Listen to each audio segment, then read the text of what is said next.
Are you a Black woman who is healing from a toxic job? If so, this video is for you. My name is Marissa Price. I am a Black woman social worker, healer, writer, educator, sharing my authentic journey and how I'm healing from a toxic job, which I've shared about before on my YouTube channel. And just like the healing process that can be a lot, right, that we may not be prepared for. But today I have a lovely guest with me, Dr. Kimani. I will pass it over to her to introduce herself. Thank you, Marissa. Hello, my name is Dr. Kimani. I'm a licensed clinical psychologist, also a toxic job survivor, but I love to say I'm a toxic job liberator for Black women. And I am the co creator with Marissa of the Job Liberation Virtual Summit, which helps Black women prepare to leave a toxic job, replacing income, finding out what to do about your health insurance, and all those life insurance, all those things. Okay. So I'm excited to be here today with Marissa. Yes, yes. So I do want to ask, just was there a particular moment when you realized the job you were in was toxic? I know you talk about this a lot on your channel, but was there like a particular moment you're like, okay, this has gotten like way out of control in like the Mm. treatment? So was there that moment that of realization for you? You know what, Marissa? It was a long time coming. It was like a slow Yeah. train because I had observed the toxicity of the environment for many, many, many years before it kind of got to me because I had Hmm. buffers. I had Black women supervisors who were very supportive. So I was buffered from a lot of the toxicity in the system, but I saw stuff along the way. And I knew that once they retired, that I would be the target of a lot of the toxicity. And that's exactly what happened.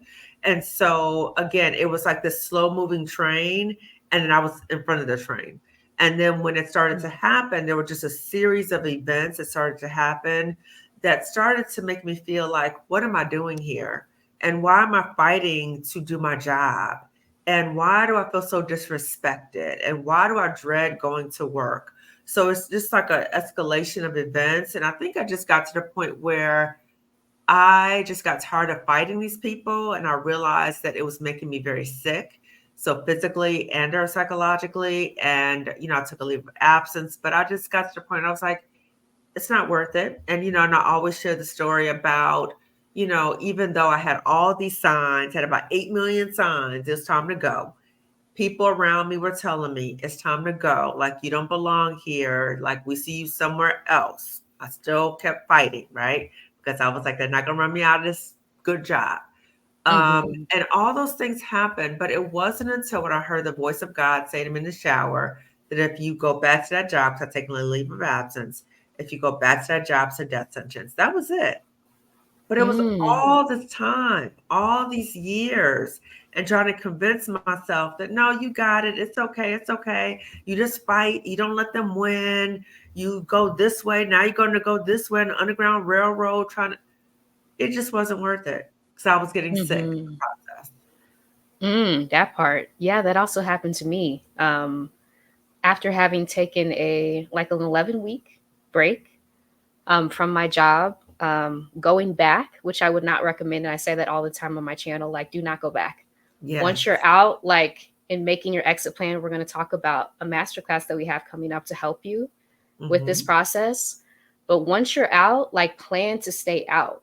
Because if you Yes. go back, the treatment is going to get even worse. There's Yes. no scenario in which a toxic environment gets better when you go back after you've had True. time away, True, right? So true. And I can that's really say that important. too because, with all the women you've interviewed, with all the Black women that I've interviewed on my channel, I've never had one Black woman say she regretted leaving. And for me, I had a whole year for a leave of absence.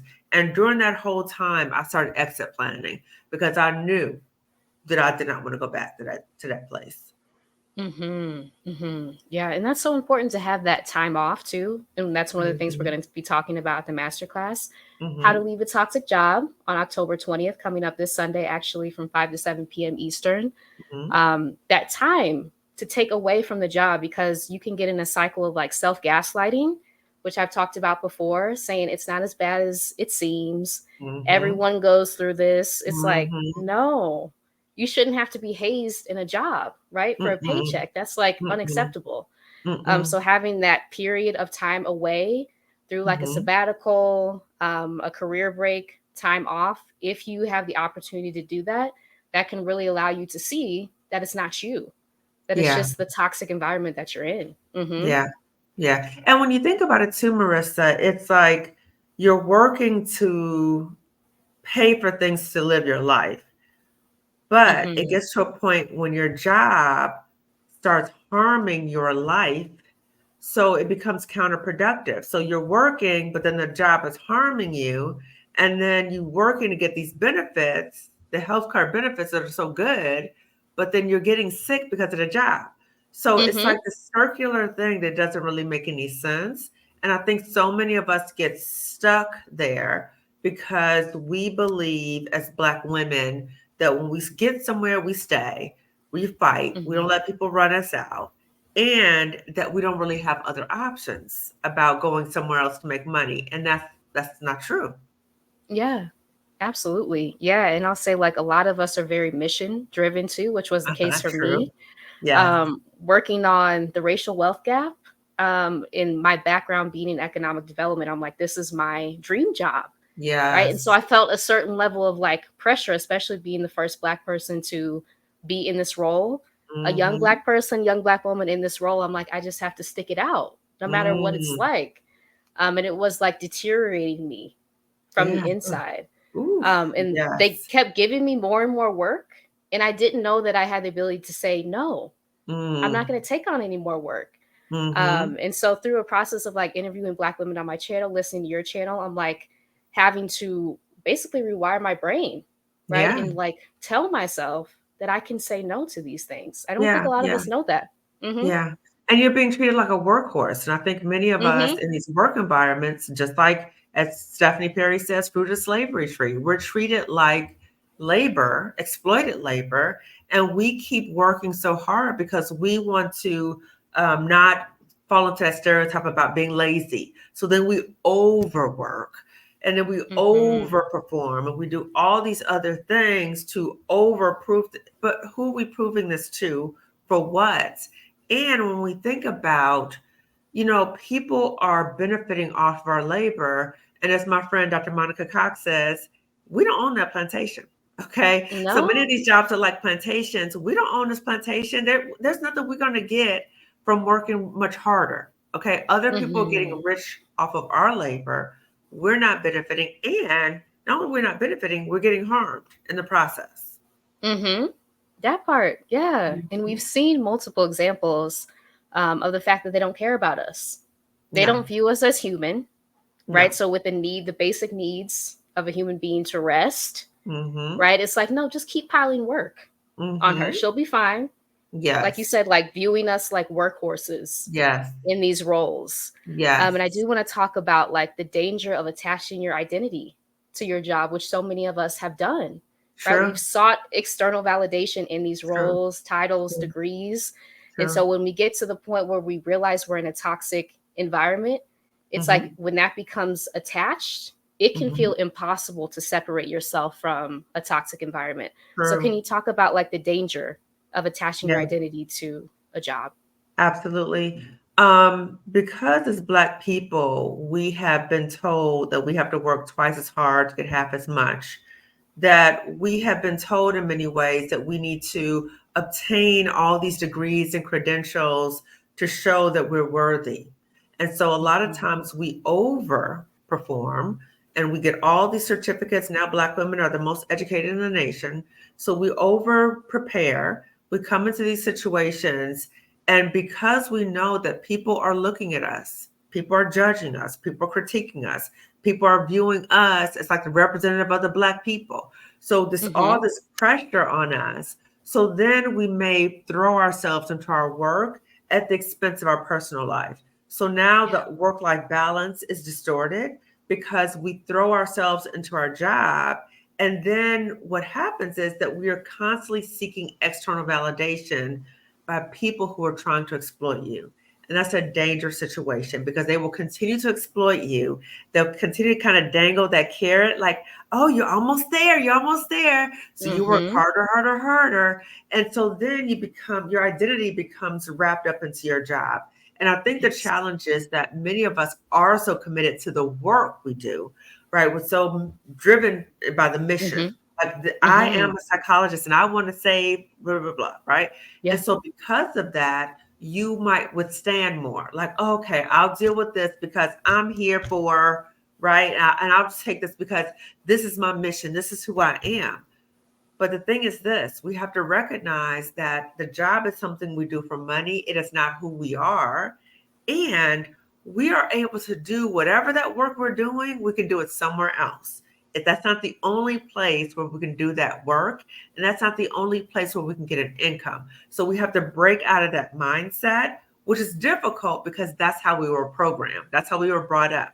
So we have to break out of that social programming, and I think that when we see other Black women, when we hear other Black women doing something different, then that gives us permission to say, wait a minute, if she did it, I can do it.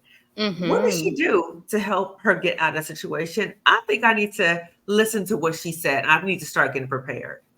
Mhm. That's so true. Yeah, the power of seeing other people, and it gives Hmm. you like the realization first of all that you're not alone, because this experience Yes. can be extremely isolating. Oh, yes. um like before, like we were able to talk about this in public, it felt like it was Hmm. something that you just kind of had to like keep in the background. And Hmm. now seeing like so many Black women share their stories Hmm. out loud, it's like Yeah. we see how our stories are, a lot of them are the same. It Yeah. follows the same pattern of mistreatment that we Absolutely. experience in Racism the and workplace. sexism is everywhere, right? So it Mm-hmm. permeates all of our systems. And I think as Black women, part of what we've been told is that's just the way jobs are, right? So, Mm-hmm. Mm-hmm. all jobs are like that. Don't expect any different. Everybody's miserable at their job. And I think it got to a certain point where many of us, I know for me during the pandemic, I was like, nope. First of all, this is not what I want to live my life for. Number two, my job is not the only thing that I am. I'm so much more than my job. Number three, the job didn't make me, right? Like I have Mm-hmm. all these credentials I had before I even came to the job. And number four, this job is controlling my life. And I was like, Yeah. nope, we're not doing Mm-hmm. this. Oh, and the other thing too, Marissa, is I had witnessed over time that Black women at my job who were not that much older than me were dying. They were dying, they were Mm. having heart attacks, Yeah. developing cancer, having strokes. And I was like, not me, not me. It's not worth it. Mm, hmm. That's so true. That's so true. Yeah. And to see like the severe consequences of being exposed to toxicity every day, because we know, especially in the US, like work is our lives. That's how it's taught to Yep, us. It's like yep. you're basically here on earth to work. And so if you have, yeah, which is problematic, right? In Hmm. enslavement forms that, Hmm. the basis of that Hmm. thought. Hmm. Um, but it's like if you have a toxic job and you're entering into this environment every single day, that's Hmm. deteriorating you, that's harming your mental health, right? All of these very severe things, the toll is not going to be small, No, and it's right? Mm-hmm. cumulative. It's cumulative. It Mm-hmm. just adds up. And I was thinking about one time I saw Stephanie's live, and she talked about she had seen this research study, and they talked about putting pesticides on vegetables and fruit. And she thought, okay, well, if I just wash off the vegetable to fruit, things are okay. But the Mm-hmm. research noted that that pesticide penetrates within. Okay, so when you think about being in a toxic system, it's just like that toxicity goes Mm-hmm. through our pores. So it impacts us. We can't just say, oh, I got this. I'm just going to do what I need to do. I'm going to play the game. And no, it will impact you in some way. Mm-hmm. Mm-hmm. That's very true, because I feel like I've heard some messaging like I can just get through it, right? I can just power through and try to like protect Ooh. myself. That's one of the things we're going to be Or talking like about you like in said, the stick it master out, class. right? Stick Yeah. it out. I can stick it Yeah. out or I try to hang in there. Mm-mm-mm. Mm-hmm. Yeah, we're going to be talking about like how to protect your psyche while Yeah. you also exit plan. So it's Yes, not something that you can do in perpetuity. Like think that you won't be affected by the toxicity in the environment that you're in. It needs to exactly. be like, how do I protect myself short term while I exit Mhm. plan from this toxic environment? Yeah. True, true. And Mhm. I think part of what helped me in the process, not only having a leave of absence, was that I knew that I was making plans to get out, right? And the Mhm. Mhm. toxicity not only impacted me, but it started spilling over to my family because my Mhm. family's witnessing what's happening too. And so I think it's important for us to really think about the toxicity impacting you and in what way is it impacting you, but how is it other impact also impacting those around you and those who care about you too? Because it changes you.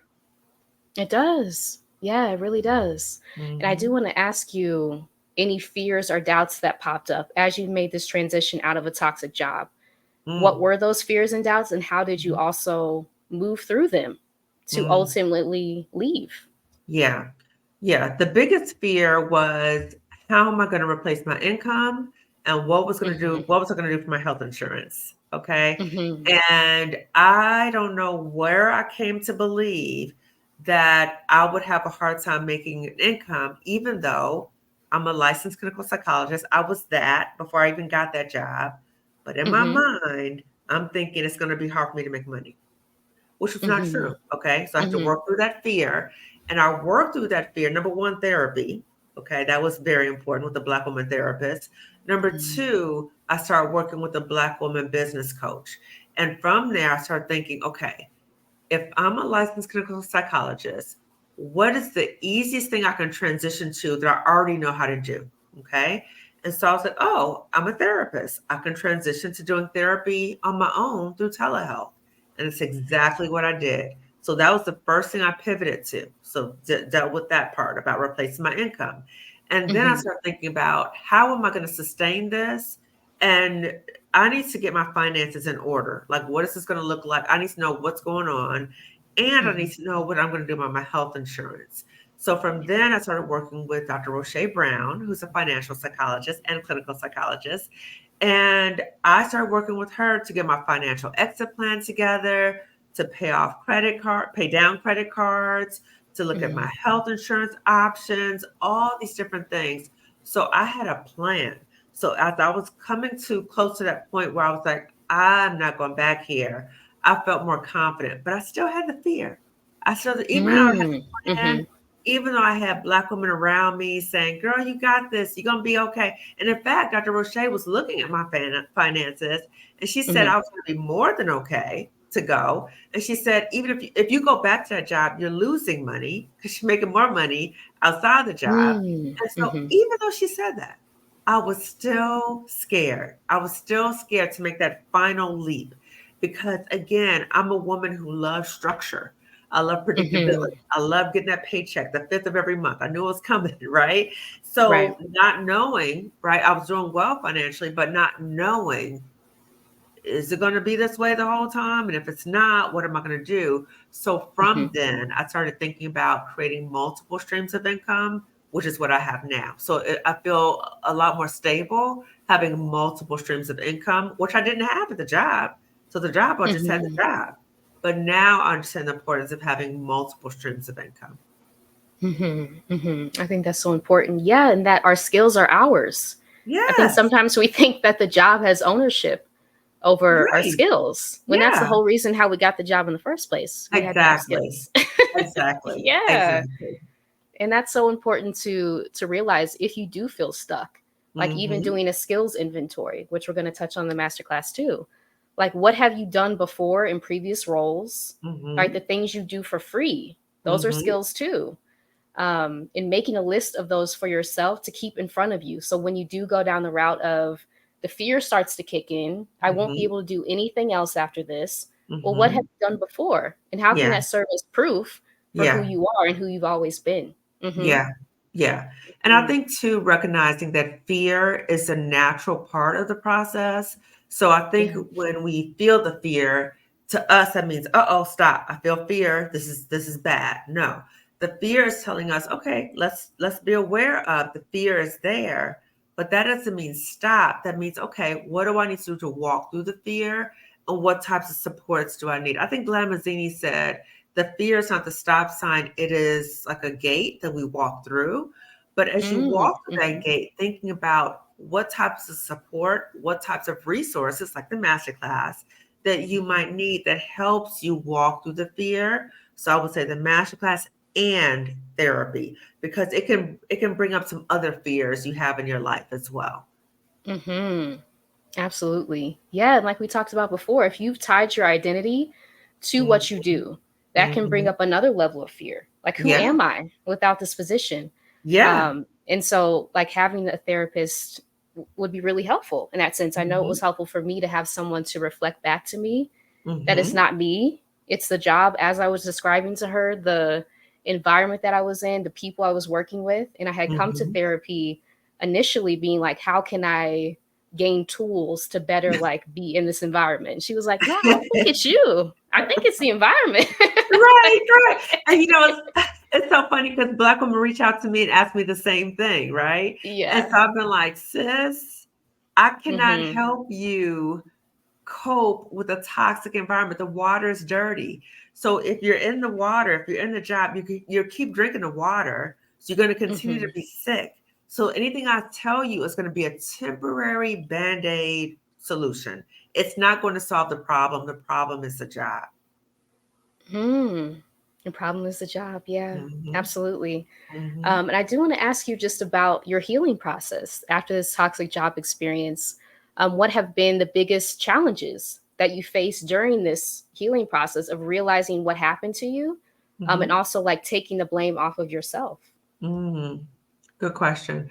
Um, a number of things. One, I would say I'm still healing, even though I've Mm-hmm. resigned over 2 years ago. I'm still healing, much Yeah. better, right? Mm-hmm. Much better in the sense of I'm so thankful. Thankful. In fact, I even say it out loud to God every now and then. Thank you, God, that you got me out of that place. Okay.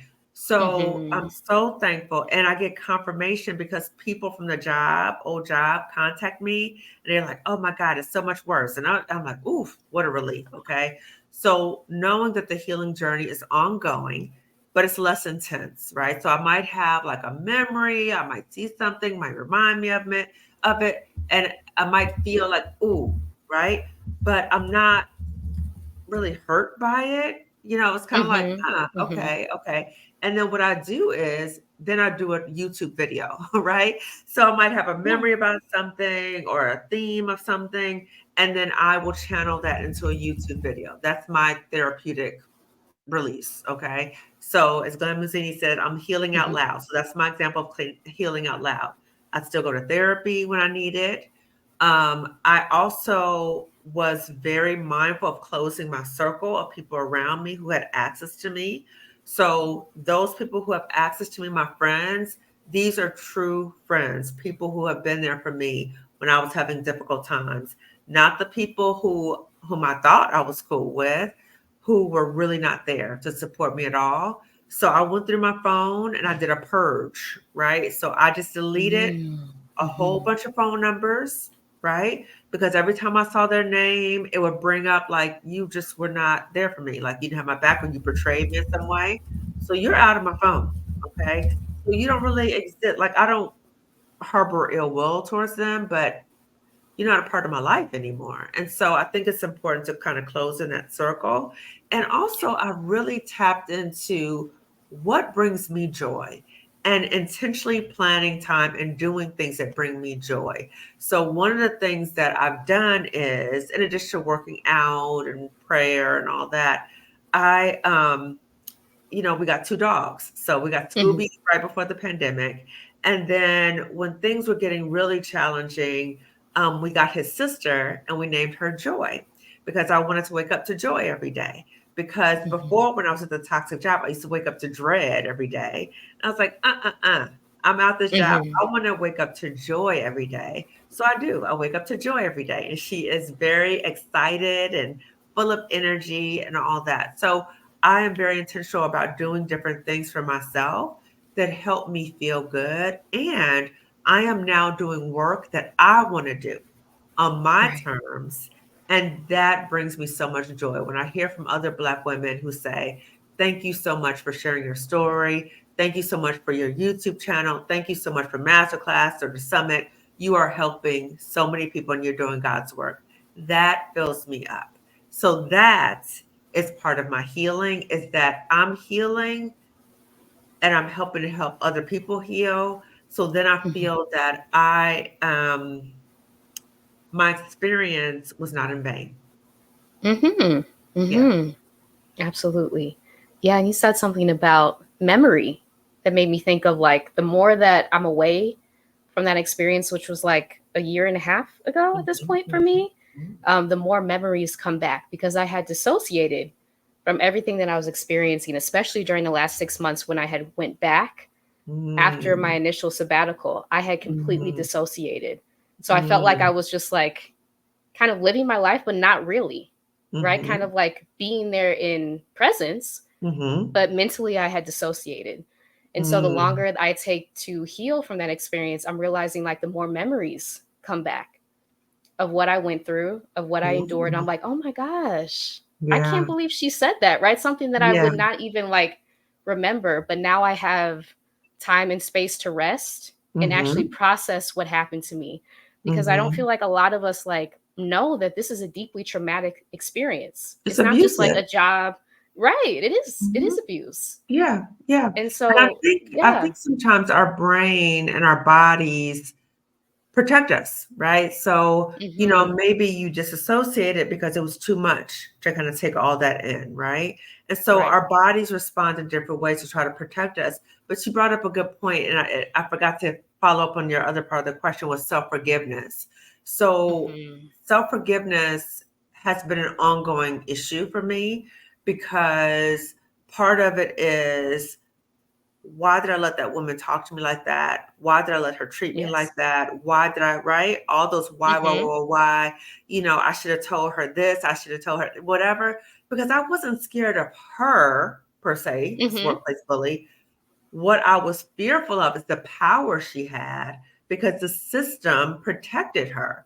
And I think many of us, when we work in toxic systems, we know the system is protecting the bully, right? So we might see the Mhm. bully gets promoted, just like what happened with my bully. Even though she had Mhm. had a history of bullying people and promoted. So you start Mhm. realizing, wait a minute, this system is not trying to protect me. I'm in trouble. And so Right. part of the self forgiveness is recognizing when I was in that situation, I was able to accurately assess that nobody really was able to save me. And so Mm. I did Mhm. what I could do in that moment to survive. So that was a survival tactic, right? So I Right. cannot go back and say, Mhm. oh, you should have done this or you should have done that because I was in survival mode then. And I'm okay with that. So it's like Mhm. practicing that self forgiveness is reminding myself of who was I when I was in that circumstance. Mm. That's powerful. Yeah, to Hmm. be able to be like, no, I got through it. Like Yeah. mission accomplished. You survived Yes. that, yeah, that toxic environment. You made it Yeah. to the other side. Yeah. Some of us when we're in the middle of these environments, we can't even envision another Right. side to this. And Right. that's why it's No, important that we share our stories. Yeah. absolutely. Absolutely. That's healing. That's transformative Mhm. healing, right? And I Mhm. also have a certain peace of mind in knowing that karma is real and that I Mhm. know that she will get hers at some point. I have nothing to Mhm. do with that. Yeah. But all the people she's harmed, it will eventually come back to her. But I don't want to have any association with her. I don't want to know about it. I want to go on and live my life. But I know that that will happen to her. Mm. Mhm. Mhm. And that brings up another question I want to ask about and just working with some of the clients I've worked with. Mhm, Sometimes we have difficulty not empathizing with the people mhm. who are harming us in these work environments. And so, do you have any advice to have that radical acceptance that this person is a bully, that they're not on your side, that they're actively targeting you, versus Mhm. like how we're often trained is to empathize with people who are oppressing us? Yeah. Like, how can we Ooh, get around that? Yeah. that's a good question too. So, just as a healing professional too, we've been trained that too, to have empathy Mm-hmm. for people and have a trauma-informed lens, like what happened to that person, not what's wrong with that person. Mm-hmm. But when I see that people are doing things intentionally to harm others and they know what they're doing, no empathy Yes. for you. No empathy for you. Now, Mm. I can recognize that clearly there is something very wrong with you. More than likely, you've had a trauma exposure that you are so filled with self misery that you would lash out to other people and try to make them feel worse to make yourself feel better. I clearly understand that logically. but Mm-hmm. I don't have empathy for you. I don't have empathy for people who intentionally harm other people. Nope. Mm-hmm. Mm-mm. No. That's So I never key. felt empathy for her. Yeah. Never, never. And in fact, somebody asked me something about forgiving her or something like that. And I was like, no, I don't forgive people who intentionally did things to harm other people. No. Mm-hmm. Mm-mm. Mm-hmm. But it's not like Mm. something I like pine over. I think that people Right. say you need to forgive people so you don't become consumed. I don't want to think about her. You know what I'm saying? So Mm-hmm. it's not like I think about her and I'm, ruminating. No, but I don't forgive you either. Right. Mm-mm. Right. And that's like taking your power back. Right? Mm-hmm. Realizing that you don't have to empathize with this person. Oh, maybe Oh no. no. She Oh no. intentionally sought you out to harm you. To And that's destroy been you. healing to destroy you. Yeah. Yeah. And that's Yeah. been a part of healing for me too. It's like cutting Yeah. that off when I'm like, well, maybe she had childhood experience. Like, okay, maybe Well, she yeah, did. and she did, Mm-hmm. and right. Mm-hmm. That does not give her a pass. Yes. Mm-hmm. Mm-hmm. Absolutely. Absolutely. But yeah, you mentioned something else about YouTube being like Mm-hmm. a platform for you to heal and express yourself. And I Mm-hmm. want to talk about like the power of that because a lot of us in toxic jobs have been silenced. Yeah. I know like physically my voice had suffered from being Mhm. in such a toxic environment and working with Coach Yolanda on YouTube, who is a spiritual life coach. And her like telling me and reflecting back to me, that's because your voice has been silenced and it's showing up Mm. physically, right? So just the power of reclaiming our voices, of the Yes. skills that we have to share what we've been through a platform like YouTube, if that's your Mhm. thing, or just like journaling to yourself. How can that Mhm. be healing as well? Mhm. Yeah. The power of refusing to be silenced is a form of Mm-hmm. healing because when you think about the harm has happened to you, but then the additional trauma is when you are silenced. And so for me, it was not only that, but they tried to humiliate me on top of that. So they Mm-hmm. tried to do all these things to make me feel less than, and for people to look at me and say, look what we did to her. Now, if you get out of line, this is going to happen to you too. Okay. And so for me, I termed it something that this is what it felt like to me, but it felt like Mm-hmm. psychological lynching. It felt like they got into my head and they were distorting how I viewed myself and my abilities in some ways. And then they Mm-hmm. tried to humiliate me, demoting me, all these other things, disrespectful comments, all that kind of stuff. They did that. So they said, "Oh, okay, you see her? You see that? Do you want that to happen to you?" And so that's exactly how it felt to me. And so when you think about the trauma, for me, a big part of my healing was you will not silence me. I will not be silenced. I did nothing wrong, and I'm going to call you out. Now, I'm not going to say you by name, okay? Mm-hmm. But I will talk about my story. I will not be silenced about my story. And so that's how my YouTube channel came to be because I started talking about it. I went to Stephanie Perry's YouTube challenge, told her, well, she said, what do you want to talk about? I said, I think Black women in toxic jobs. She said, girl, do it, do it, do it. You need to do that tomorrow, right? So I started doing that and that became so therapeutic. And I started just talking about my own experiences. And I started interviewing other Black women. And little did I know that so many Black women around the world were having a parallel experience. And that was what, over 2 years ago? you Uh-huh. know so I am just inspired by so many Black women who are reaching out to me and to be able to support the healing of other Black women, not only watching the videos but being able to Mm-hmm. interview other Black women so they can see and hear that it's not just me who's saying these things, that they can see other Black women who have left, they've pursued other options, they pivoted, they found other ways to replace their income, and they're doing very well. And not one of them, not one, has ever said they regretted leaving. No, no, that's so, yeah, that's powerful. And you said something about distorting your perceptions, which I think is huge. When we're Yeah. in these toxic work environments, like they literally do get in our brains and like Yes. make you think that you're someone that you're not, that you don't have the Right. skills that you came in with. It can be like disorienting.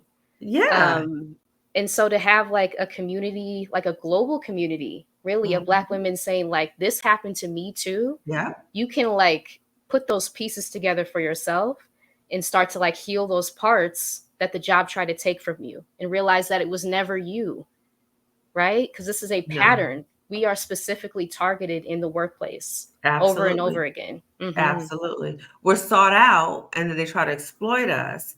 And if we kind of step out of our role or if we outshine other people, pet the threat, right? All these Yeah. things might happen to us and they try to get us back in our place, right? So, oh, she thinks she's this, so I'm going to put her back in her place. Oh, and all those things can happen. And I just want Black women to recognize when these things are happening, see it for what it is. Don't lie to yourself or trick yourself or delude yourself in thinking, I have to stay at this job because of this mission. You can go somewhere else and still fulfill your Mm-hmm. mission. You don't have to be abused and go through trauma to fulfill your mission. No, no. And yeah, I think I made a video on my channel about unlearning self-sacrifice, which is Oh, something I'm doing. And a lot of us feel like we have to put our bodies on the front lines, yes. sacrifice our minds, our mental Oh, health, our families in order to push this mission forward, yeah. right? And like, who Yeah. does that serve? I've had to ask myself that because it Yeah. doesn't serve us. No, it doesn't. Mm-hmm. Mm-hmm. It doesn't. And if something happens to us, guess what? They'll just keep rolling on like nothing That's true. happened. That's true. Yep. Hmm. And a lot of the issues that we're working on, we didn't create, right? So No, why are we being tasked with leading the fixing it. initiatives, leading the book clubs, doing the extra labor that Black women do not get paid for, Right. but we're expected to take on as like Yes. for to get a gold star? It feels like sometimes. So really unlearning that whole messaging that I had been taught, which I feel like a Hmm. lot of us are in that place, Yep. understanding that will only lead to burnout, True. right? And severe health consequences sometimes. Like, this is not a Hmm. game. This is not a joke. Hmm. This is our Hmm. lives that are being harmed by these Yes. toxic workplaces. And so Yes. I want to ask like the role that community has played in your healing journey Oh, it's been from a toxic huge. job. It's been Hmm. huge. So first, there were two sister friends that I have who actually I met at the previous job. And so sometimes I say, don't tell your business at the job. Use discretion, right? So Hmm. two of my closest friends I met at the previous job. They were the ones who really had real talk with me, and they said, "You need to leave this job. This job is not worthy of you. They're not going to respect you. You are trying to prove something to people who are not at your level. What are you doing? You need to go." So having Hmm. that community helped me get out. And then as I transitioned out, having a community of people who I was in coaching programs with. So we were starting our business together and supporting one another and sharing resources one another. And then when I got on the YouTube community, oh my God, then it just blew up, right? Hmm. YouTube, LinkedIn, like all these Black women that I have met, you, Hmm. Stephanie, like all these Black women I've met that Hmm. Colette, never would have met you Yeah. guys. Never. If it wasn't Hmm. for this community, which we met because of a toxic job situation. But It's true. because of that, we have come together and we are helping to support the healing of other Black women. So the situation wasn't a happy situation, but Hmm. out of it, we are helping to heal not only ourselves, but other Black women in the process. So community has been so powerful, and I love sisterhood.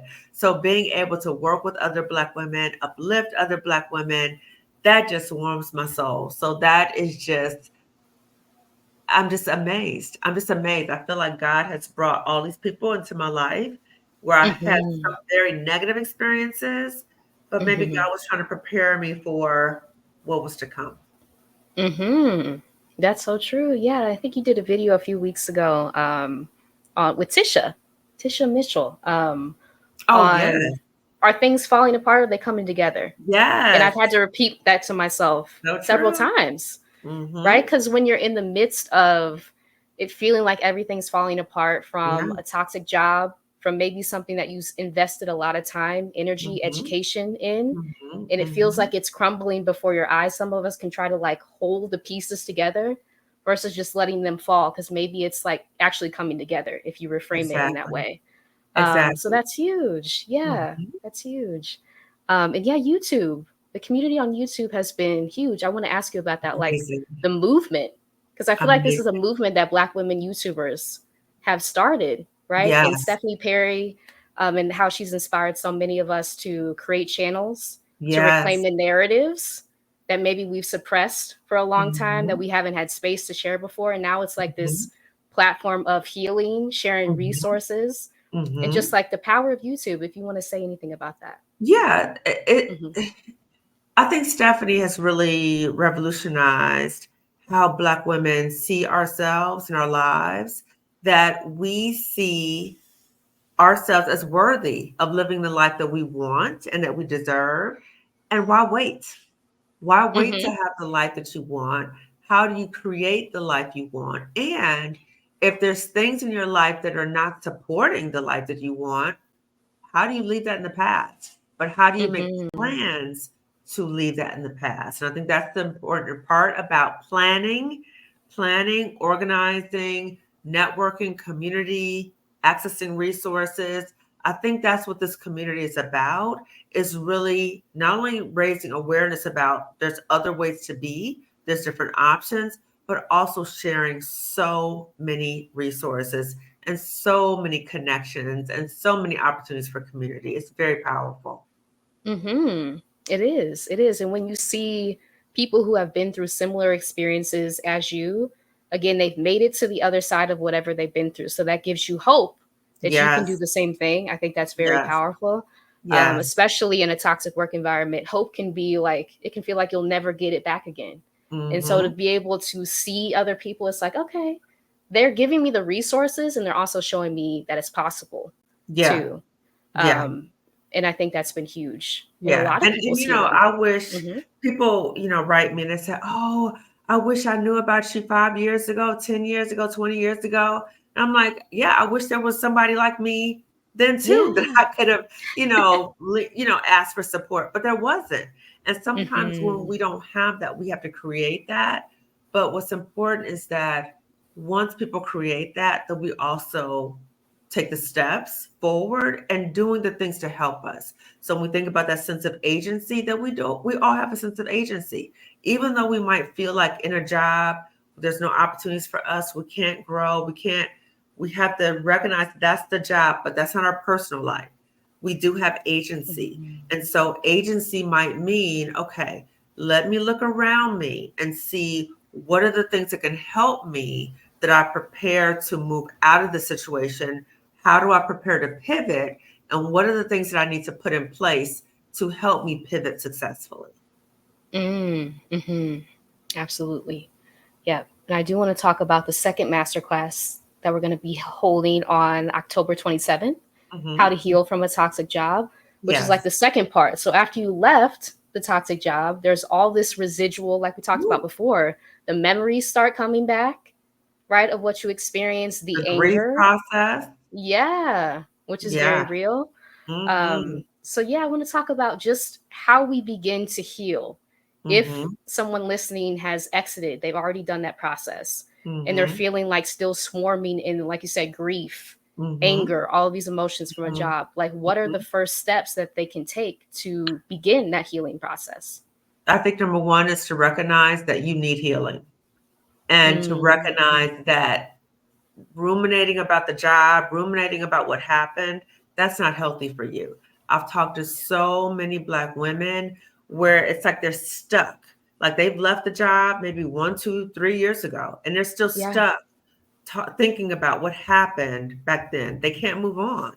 And so when you Yeah. recognize, wait, why am I still thinking about this job? Or let's say I've moved to something else, but I'm always carrying that memory about the other job into this job. But again, when you feel that residual impact of the old job into your current functioning, that is a big sign that you need some healing. You need some healing. And so Mm-hmm. part of the healing is number one, recognize that there's a need for it. Number two is being open to going through the grief process about the job.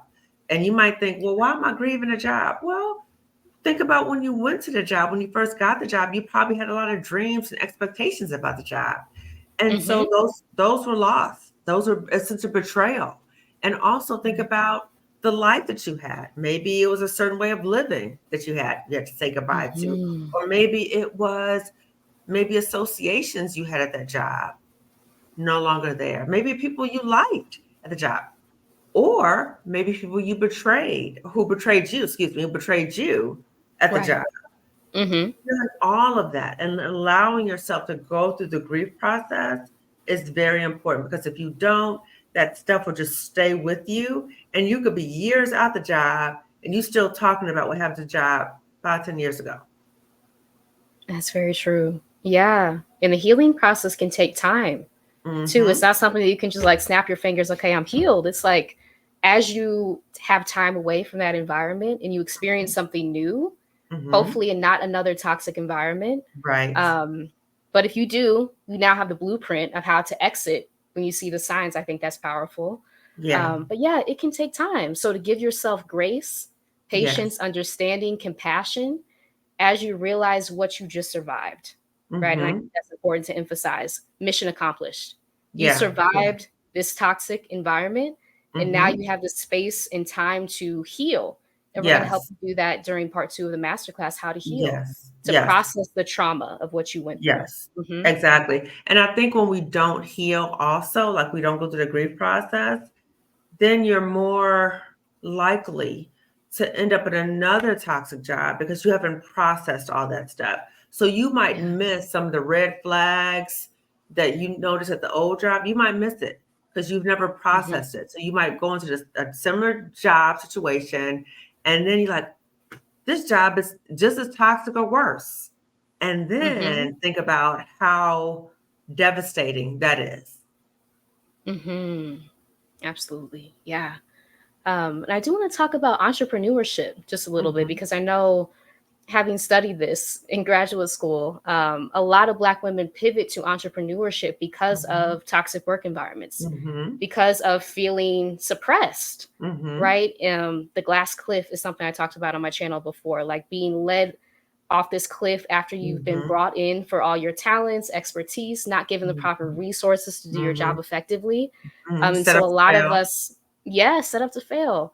And so a lot of us pivot to entrepreneurship. So can you talk Mhm. just a little bit about how entrepreneurship has helped you kind of reclaim those parts of your identity from that toxic job? Yeah. Well, first, I've been able to really step into what do I really want to do? What makes me happy? And so part of what makes me happy is helping to heal other people, particularly other Black people and Black women. And so that is the bulk of what my work is. It's helping to support healing in different ways for Black people and Black women in particular. But it's also recognizing that I am able to use my skills and talents in a way that I'm not being exploited for it. I'm using them in a Mm. way that will really help liberate other people in a way that I wasn't able to do at the job. So it gives me a greater sense of power and a greater sense of kind of walking in my power. That's how I feel like. I feel like I'm walking in Mm-hmm. my power. So I'm able to say what I say because it's my lived in experience or my professional experience. And I know that these experiences can help other Black women because I've heard, they've told me that these things have helped them. And also, I think I am a very independent thinker. Mm-hmm. So I am very strong willed as well. So if I have a vision for doing something, I'm gonna do it. You know what I'm saying? Mm-hmm. So, if I have a vision for doing a YouTube channel, I'm gonna do it. If I have a vision for Masterclass, we're gonna do it. We Mm-hmm. have a vision for it. That was your idea about the bird summit, we're gonna do it. Summit. Yes. And so when you are in that space, you are Mm-hmm. able to have an idea and you either do it on your own or you work in collaboration, like I work in collaboration with you. You're able to Mhm. do those things. You have the flexibility to do those things, and you set your own hours. You decide what you don't want to do. Usually, I don't Mhm. work on Fridays. There's some Fridays I do work. Most Fridays I Mhm. don't work. I can do that Right. at the job, but I am Mhm. doing things on my own terms. And so thinking about what is the work that I want to do and being able to do that. And again, like I said, creating multiple streams of income and not being dependent on one job as my only source of income. Because what happens when that job goes? Then you have that anxiety. Oh my God, oh my God, oh my God. But when you have multiple streams of income, you're like, okay, well, maybe something's down here, but I'm having other streams coming this way, then it gives you a greater sense of confidence. Mhm. Mhm. That's very true. And you said something about exploiting your talents, which a lot of these jobs, especially like in helping professions, right? Mm-hmm. They'll Oh, often exploit our deep empathy that we yes, have, especially as Black women. We see yes. things that are happening that are very wrong in the environments around us. Mm-hmm. Um, and for people in a lot of these positions, it's like, oh, that's a way for me to like pile even more work on this person who clearly cares Mm-hmm. about the mission. Mm-hmm. So to be able to like take that into your own hands as an entrepreneur and do the work that you feel called to do without having to be in this toxic environment, I feel like that's huge. That's powerful. Yeah, Mm-hmm. and you know what else too, Marissa? Mm-hmm. I don't have to go through a gatekeeper who gives me Yes. permission to do my work, which was Yeah. crazy, which was Uh-huh. so crazy. I would have to, at the old job, I used to work for a school district, the second largest school district in the nation. And I would have to go to people who were not Black Mm-hmm. about things I wanted Yes. to do to support Black students Mm-hmm. and having to justify it, even though I have the lived in and professional experience. And for these people who are not Black to tell me, I'm like, this is crazy. I don't want that. I don't want anybody to tell me who's not Black to tell Mm-hmm. me what I can or cannot do that's most appropriate to help heal Black people. No, no, not Mm-hmm. doing that. Mm-mm, Yeah. I no. experienced that too. Right? The racial Crazy. trauma. Yeah. The racial Like, are you trauma. kidding me? Uh-huh. Like, Of I'm not saying going to like, you and like, yeah. if you say, okay, I'm going to work with this group. If I'm not part of that group, I cannot say, oh, okay, I'm not part of that group. That yes. That's it exactly. Yeah, being told like I was using the wrong language. Sometimes I'm like, hold on. Now I'm a Black woman. Who are you to tell me? Now you talk about Yeah. entitlement. You're going to tell me Yeah. that you know better. I'm a Mhm. Black woman Mhm. who is a licensed clinical psychologist, but you're going Right. to tell me about how to help heal Black people? Okay. Mm. Okay. Mm. Okay. Mhm. Mhm. Yeah. No. Ooh. No. Yes.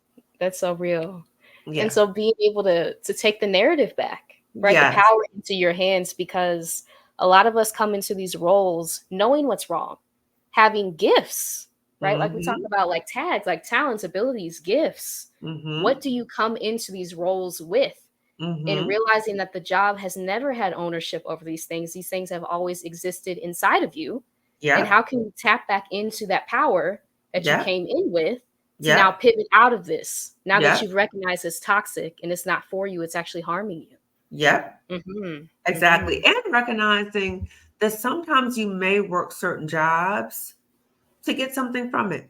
Okay. That's So true. Mm-hmm. you can Mm-hmm. get certain things like, okay, I want to get this job and maybe work here for a certain amount of years to get certain skills or certain connections or certain things to add to my resume or pay off some bit, whatever it might be.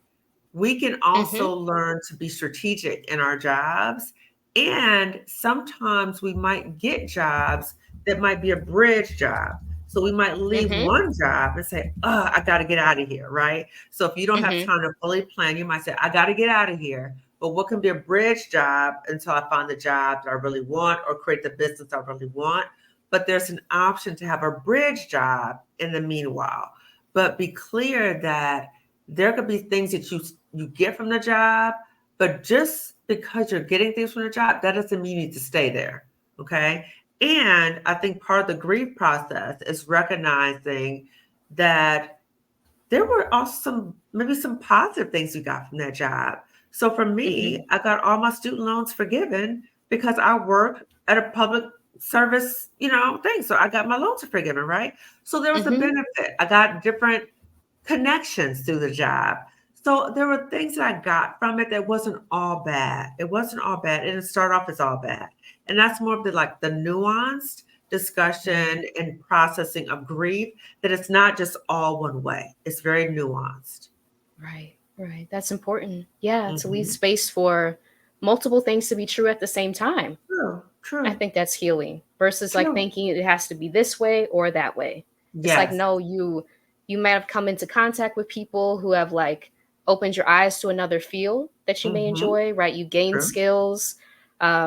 Maybe it was something that you've always wanted to do that you tried it out, and maybe it was just this environment that was toxic. Hmm. Can you Hmm. pivot, Yeah. right, to still explore that area that kind of excites you, just not in this environment, right? Not an environment that's trying to literally suppress you Destroy every you. single day. Mm-hmm. Yeah. Destroy you and make you Mm-hmm. doubt your abilities.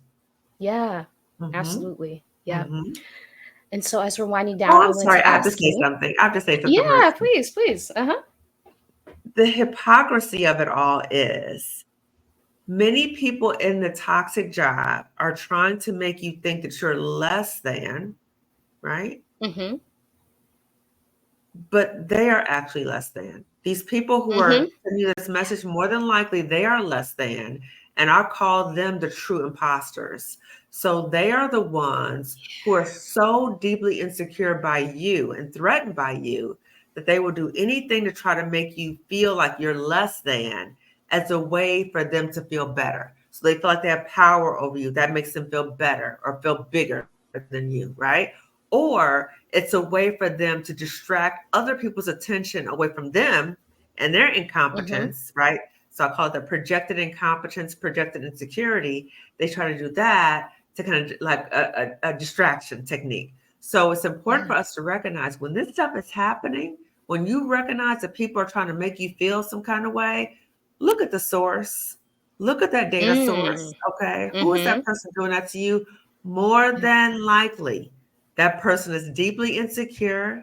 They are Yeah. incompetent in many ways, and they are engaging that behavior to make themselves, it's a warped way, but that's their attempt to try to make themselves feel better. Yet another sign it's time to go. Mm-hmm. 100%. Yep.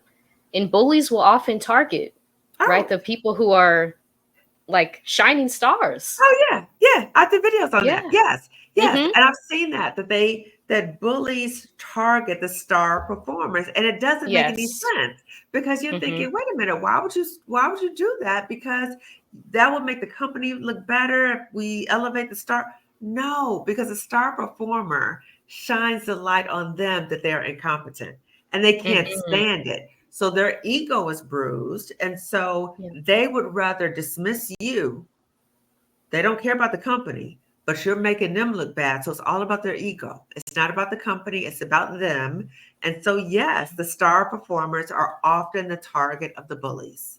Mm-hmm. Mm-hmm. That's so important because a lot of the like that can be a confusing process, It right? is. If you're Like experiencing being logically, you're like, wait a minute, that don't make logically, sense. yeah, all Hmm. these things that you're experiencing, being talked over, being told that your work is like not up to par, and so you're sitting there picking yourself apart when really like you're shining so brightly and you're doing so well at your job. That's why people are Yes, targeting you who are insecure. exactly. Mm-hmm. Exactly. And you Mm-hmm. know what, too, Marissa?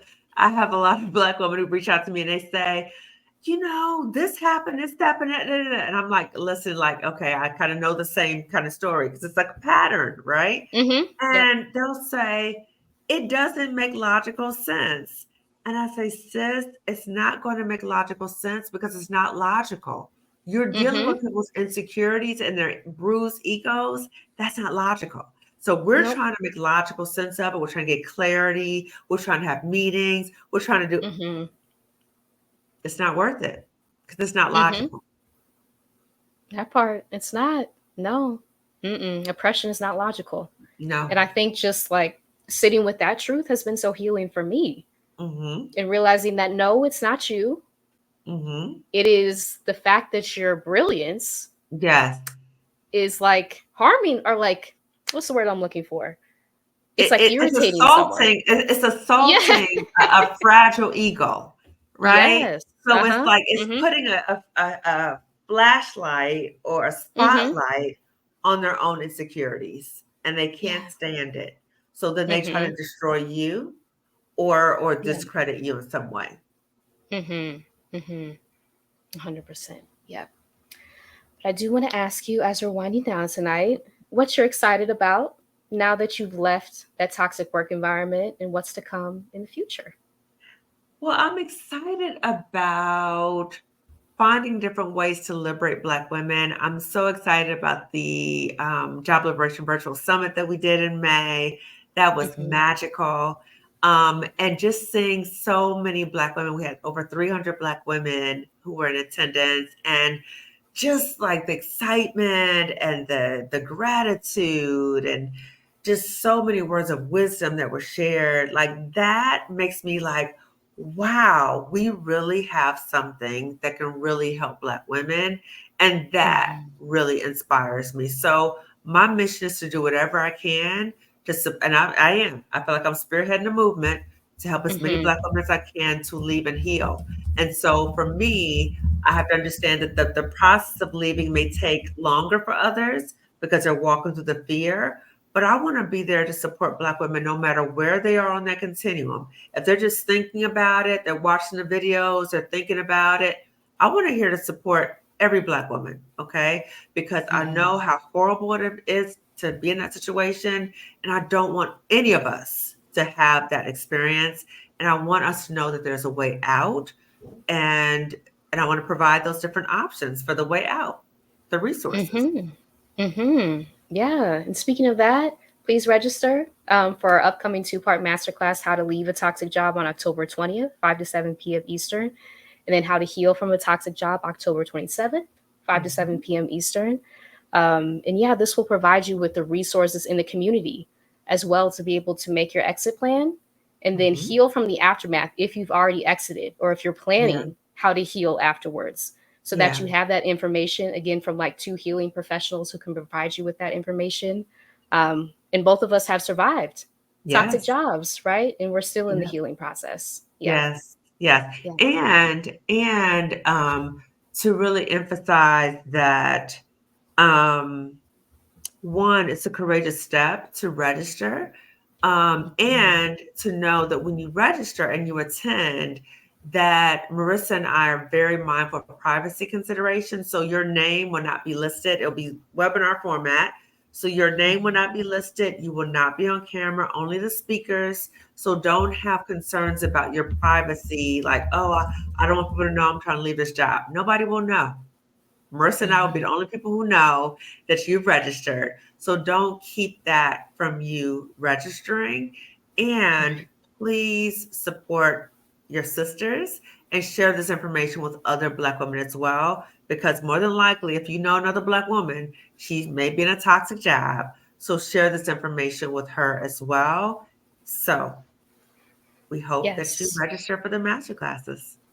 Oh, Yes. the other thing Uh-huh. is you can register for one or both. Mhm. You don't have to do Mhm. both of them. If you want to just do one or the other or both, that's an option for you too. Mhm. Absolutely. Yeah. And so as we're ending, I do want to ask how people can continue to follow your journey online. Oh, thank you, Marissa. Mhm. So my YouTube channel is Lifting as We Climb Consulting Wellness Services. I usually go on live every Sunday at 5 p.m. Pacific time, 8 p.m. Eastern, 7 p.m. Central time. Because when I was at the toxic job, Sundays at 5 o'clock Pacific time was the worst day of the week for me because I knew I had to go back to that job on Monday. So this is my form of healing. This is like my therapeutic process every Sunday as I'm filled with joy to be able to talk and share resources with Black women, interviewing another Black woman about her own healing journey. And so check me out on YouTube. Yes, yes. Want to thank y'all for watching. Please like this video, subscribe to my channel, subscribe to Dr. Kimani's channel as well. And comment below if anything resonated with you during this conversation. And we'll hope that you attend the two-part masterclass that we have coming up October 20th and 27th.